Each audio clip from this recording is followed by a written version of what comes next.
Hollywood silver screen presenting cold screen. इस कहानी में हमें दूसरी दुनिया के कुछ क्रीचर के बारे में बताया गया है जिसे एक इंसान अपनी पूरी कोशिश लगाकर बचाता है। तो चलिए कहानी को स्टार्ट करते हैं। कहानी की शुरुआत में एक जहाज को दिखाया जाता है जिसने अपनी यात्रा सितंबर 1914 को शुरू की थी और एक लंबी यात्रा के बाद आज वो उस टापू पर पहुंच गए हैं जहां उन्हें आना था। दरअसल इस टापू पर वो सब फ्रेंड को छोड़ने आए हैं जो एक वेदर ऑफिसर है जिसे यहाँ रह के अगले 12 महीनों तक हवा की तेजी और दिशा आदि का वेदर डेटा कलेक्ट करना है। ये टापू बिल्कुल वीरान है। ये इतना सुनसान था कि एक चिड़िया भी नहीं दिखाई दे रही थी। अब वो फ्रेंड का सामान जहाज से उतारकर उसके रहने की जगह पर ले जाने लगते हैं। वो देखते कि ये मकान भी लकड़ी से बना हुआ टूटा फूटा सा है जिस पर कुछ खास भरोसा नहीं किया जा सकता। मकान में पहले वाला वेदर ऑफिसर जो पिछले साल यहाँ आया था वो नहीं होता। इधर उन्हें घर की खिड़की से सामने की तरफ एक लाइट हाउस नजर आता है और पिछले ऑफिसर को देखने फ्रेंड और जहाज का कैप्टन वहाँ चले जाते हैं। लाइट हाउस में कोई है कहते हुए वो ऊपर तक आ जाते हैं। ऊपर उन्हें एक आदमी सोता हुआ मिलता है। उनके काफी उठाने पर वो आलस में उठता है। उसकी हालत काफी खराब लग रही थी, जैसे वो लंबे समय से नहाया ना हो। पूछने पर वो अपना नाम ग्रुनर बताता है। कैप्टन ग्रुनर से पहले वाले वेदर ऑफिसर के बारे में पूछता है कि वो कहाँ है, तुमने उसे कहीं देखा? हम उसे लेने आए हैं। उन्हें पता चलता है कि वो काफी समय पहले ही कहीं चला गया और अब उसकी कोई खबर नहीं है। ग्रुनर कहता है कि मैंने काफी वक्त से उसे नहीं देखा। अब टापू से जाते वक्त कैप्टन फ्रेंड को एक पिस्तौल देता है ताकि वो जरूरत पड़ने पर अपना बचाव कर सके। कैप्टन कहता है कि तुम अपना ध्यान रखना, हम तुम्हें लेने आएंगे।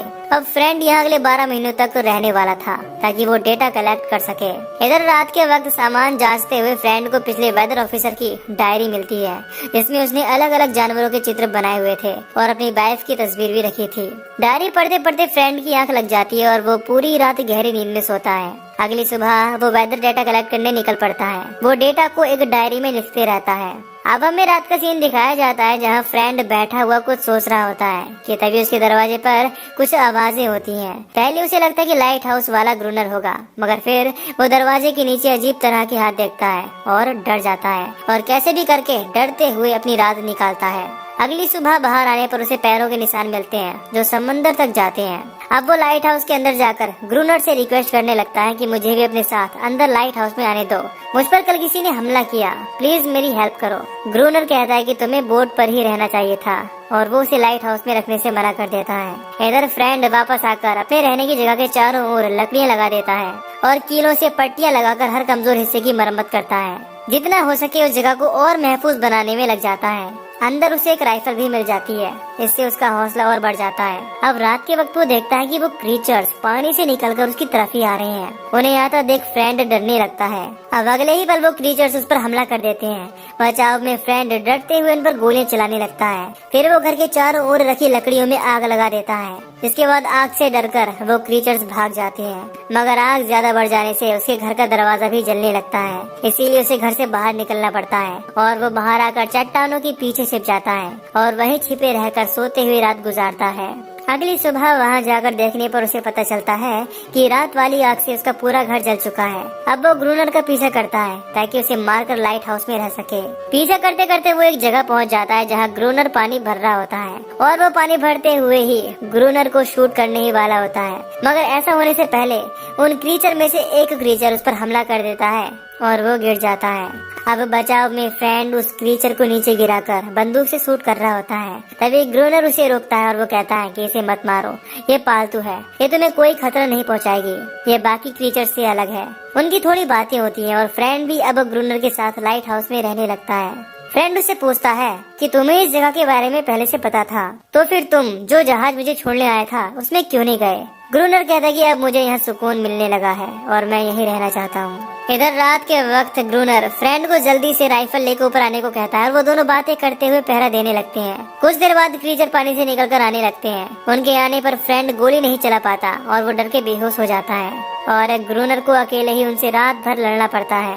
इसीलिए अगली सुबह ग्रुनर थोड़ा गुस्से में होता है क्योंकि उसे फ्रेंड से ये उम्मीद नहीं थी कि वो इस तरह डर जाएगा। अब अगली सुबह ग्रुनर फ्रेंड को नींद से जगाकर पानी भर के लाने को कहता है। फ्रेंड जब पानी भर के वापस लौटता है तो देखता है कि ग्रुनर उस क्रीचर के साथ है। उसे ये सब बड़ा अजीब लगता है। यार पानी लाने के बाद शाम को वो खाना खा रहे होते हैं। ग्रूनर फ्रेंड को कहता है कि आज तुम्हारे पास एक और मौका है। वो ऐसा इसीलिए कहता है क्योंकि फ्रेंड कल लड़ाई से पहले ही डर के बेहोश हो गया था। अब रात होने पर वो दोनों फिर से पहरा दे रहे होते हैं और कुछ ही देर बाद क्रीचर्स आने लगते हैं। उनके आने पर ग्रूनर जानबूझकर अंदर का दरवाजा बंद कर लेता है और फ्रेंड को अकेले बाहर लड़ने के लिए छोड़ देता है। फ्रेंड दरवाजा खोलने के लिए चिल्लाता रहता है मगर ग्रूनर अंदर जाकर सो जाता है। अब अगली सुबह ग्रूनर की दरवाजा खोलकर देखने पर फ्रेंड थका हुआ बैठा मिलता है। अब वो फ्रेंड नैरेट करता है कि मैं और ग्रूनर साथ रहते हुए भी काफी अलग अलग हैं। मुझे नहीं पता मैंने इस टापू पर आकर सही किया या नहीं। मैं बस यहाँ अपने दिन गिन रहा हूँ। मुझे इंतजार है कब 12 महीने पूरे होंगे और मैं वापस जा सकूंगा। यहाँ समय बहुत धीमा लगता है, मानो रुक गया हो, और ये खालीपन मुझसे सहन नहीं होता। अब अगले काफी हफ्तों तक उन पर कोई हमला नहीं होता। अब रात को पहरा देते हुए फ्रेंड कहता है कि शायद वो हमसे डर गए हैं, इसीलिए वो हमला करने नहीं आ रहे। ग्रूनर कहता है कि ये तुम्हारी भूल है, मैं उन्हें अच्छे से जानता हूँ। वो जरूर अपनी तादाद बढ़ा रहे हैं और अगले हमले की तैयारी कर रहे हैं। इधर फ्रेंड धीरे धीरे समय के साथ साथ उस फीमेल क्रीचर को समझने लगता है। उस क्रीचर से उसका डर भी लगभग खत्म हो गया है और अब वो उसका नाम भी रख देता है, एनेरिस। इधर कुछ हफ्तों से उन पर कोई हमला नहीं हो रहा था और वो रिलैक्स हो जाते हैं। ग्रूनर फ्रेंड को चेस खेलने को बुलाता है और वो मजे में खेलने लगते हैं। खेलते वक्त फ्रेंड ग्रूनर को बताता है कि इन क्रीचर्स के खून में एंटी फ्रीज प्रोटीन है, जिसकी वजह से ये ठंडे तापमान में बिना किसी दिक्कत के रह पाते हैं और आंखों पर ट्रांसपेरेंट मेम्ब्रेन्स हैं। इसकी वजह से ये पानी में साफ देख पाते हैं। हम इन्हें रिसर्च के लिए ले जा सकते हैं, उससे हमारा बहुत नाम होगा। वो इधर उधर की बातें कर ही रहे होते हैं कि अचानक उन पर हमला होता है और आज वो लाइट ऑन करना भूल जाते हैं। ग्रूनर और फ्रेंड जल्दी से ऊपर आके उनसे लड़ने लगते हैं। आज जैसा कि ग्रूनर ने बताया था, क्रीचर्स की तादाद बहुत ज्यादा होती है और लड़ते वक्त उनकी गोलियां खत्म होने के कारण उन्हें भागना पड़ता है। इसी बीच एक क्रीचर ग्रूनर के पैर को जख्मी कर देता है। फ्रेंड ग्रूनर को ऊपर खींच के गेट बंद कर देता है। अब वो उन क्रीचर्स से घिरे होते हैं। फ्रेंड डरते हुए पूछता है कि अब हम क्या करें। जवाब में ग्रूनर गाना गाने लगता है और सुबह तक वो ऐसे ही इस उम्मीद में बैठे रहते हैं कि क्रीचर्स शीशा तोड़कर अंदर ना आए, और सुबह होते ही वो क्रीचर्स पानी में जाने लगते हैं। अब हम देखते हैं कि एनेरिस ग्रूनर के जख्म को चाटकर ठीक कर रही होती है, क्योंकि उसकी लार में कुछ ऐसा केमिकल है जो जख्म को ठीक कर देता है। इधर फ्रेंड बाहर टहलते हुए दूर एक समुद्री जहाज को देखता है। वो बहुत खुश हो जाता है और जल्दी से फ्लेयर लाने चला जाता है, क्योंकि वो नहीं चाहता था कि कोई इस टापू पर आए। उसे इस जगह से प्यार था और वो खुद को यहाँ का राजा मानता था। अब वो फ्रेंड जहाज को दूर जाता देख थोड़ा उदास होता है। फिर यूं ही टापू पर घूमते हुए उसे एनेरिस दिखाई देती है, जो डरी हुई बैठी होती है।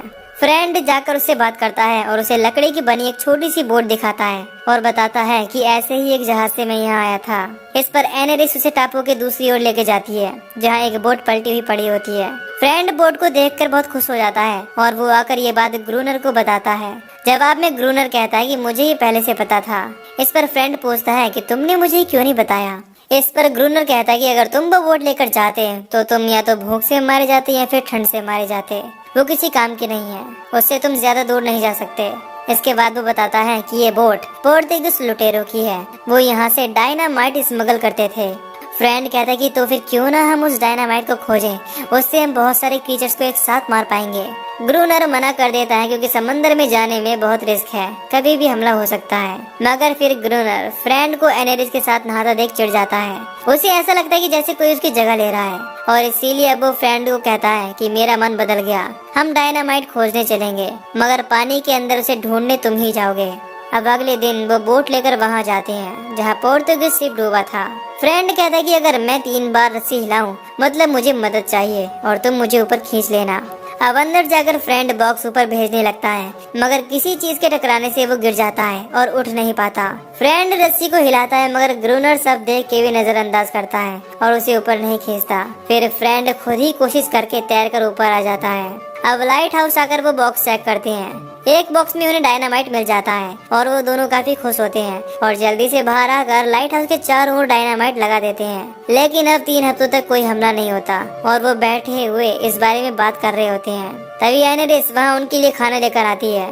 ग्रूनर अचानक उसे पीटने लगता है। वो कहता है कि जरूर इसने उन्हें बता दिया होगा कि हमने डायनामाइट लगा रखे हैं, आखिर ये है तो उन्हीं में से एक। इसके बाद ग्रूनर कहता है कि फ्रेंड आज तुम दरवाजा खुला छोड़ देना, हम उन्हें लालच देंगे ताकि वो हमला करें, हम उन्हें मजबूर करेंगे।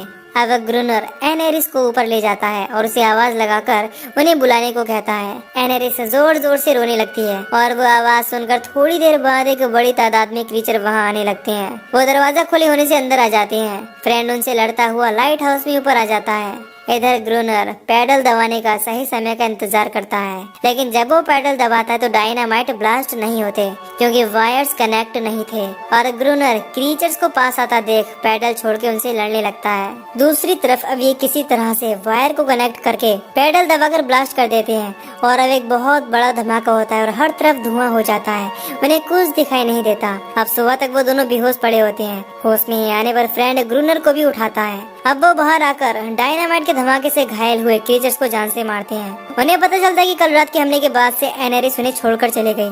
अब वो फ्रेंड समंदर के पास वही नाव रख के आता है जो उसने एनेरिस को दिखाई थी, इस उम्मीद में कि वो इसे देखकर उनके पास वापस आ जाएगी।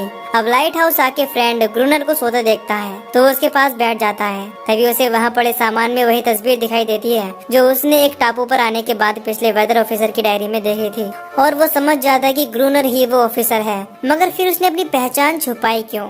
इधर अगले दिन जब फ्रेंड दोबारा वहाँ जाकर देखता है तो उसे एनेरिस मिलती है जो बाकी और क्रीचर्स को भी साथ लाई थी।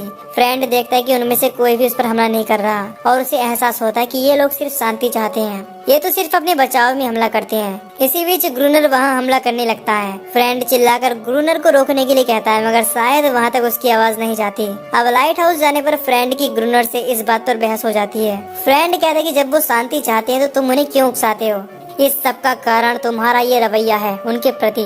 ग्रूनर ये सब सुनकर पागलों जैसे बिहेव करने लगता है और दुखी होकर बाहर खड़े क्रीचर्स के बीच चला जाता है जो उसे नोच नोच कर मार देते हैं। अब हम कुछ महीनों बाद का समय देखते हैं। पूरा 1 साल होने आया है।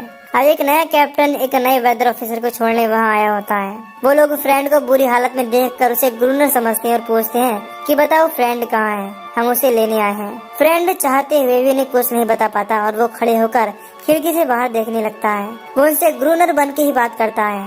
वो बाहर खड़े शिप को देखते हुए सोचने लगता है कि आज मैं समझ पा रहा हूँ क्यों ग्रूनर यहाँ से नहीं जाना चाहता था और क्यों उसने अपनी पहचान छुपाई। असल में यहाँ असीम शांति है जो बाहर की दुनिया में महसूस नहीं की जा सकती। और इन्हीं कुछ लाइनों के साथ ये मूवी यहीं पर खत्म हो जाती है। तो दोस्तों, अगर आपको इस मूवी की एक्सप्लेनेशन पसंद आई है तो वीडियो को लाइक और चैनल को सब्सक्राइब कर दीजिए। बाकी मैं मिलूंगा आपसे न्यू वीडियो में। Till then take care, love you, bye bye.